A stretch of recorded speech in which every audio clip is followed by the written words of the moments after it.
गुजरात में राजनीतिक हलचल के बीच छोटू वसावा के बेटे महेश वसावा ने एक बड़ा ऐलान किया है। भरूच के पूर्व विधायक और आदिवासी नेता छोटू वसावा के बेटे महेश वसावा ने भारतीय जनता पार्टी से इस्तीफा दे दिया।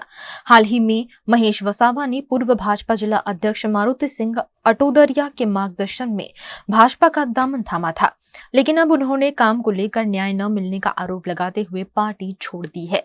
इस मामले वीएनएम टीवी के संवाददाता कादर खत्री ने महेश वसावा से खास बातचीत की। महेश भाई, हम्म आपने सोशल मीडिया पर पोस्ट જોઈ કે આપે ભાજપમાંથી રાજીનામું આપ્યું છે?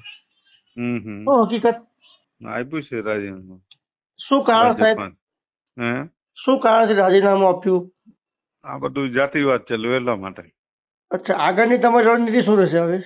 હે આગળની રણનીતિ શું રહેશે તમારી? હા બસ બધા જાતિવાદ નહીં કરે ને દેશનો વિકાસ થાય તો બધા સાથે રહીએ એમાં કામ ભાજપ તરફથી તમને કોઈ ફોન કે કોઈ જાણ કરવામાં આવી કે કેમ રાજીનામું આપ્યું છે એવું કોઈ?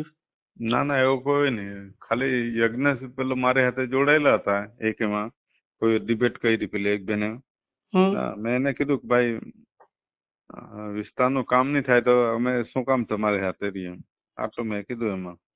બરાબર. ઓકે, એટલે જૂનું સંગઠન છે તમારું ચાલુ રાખશો તમે, એવું ને? સંગઠન નહીં, સમાજનું ચાલુ રાખીશું આપણે બધા. ઓકે, એટલે ભાજપમાં જે અત્યારે રાજીનામું આપ્યું છે તમે, એવું ને? હા 100%. ઓકે ઓકે, સારું, થેન્ક યુ.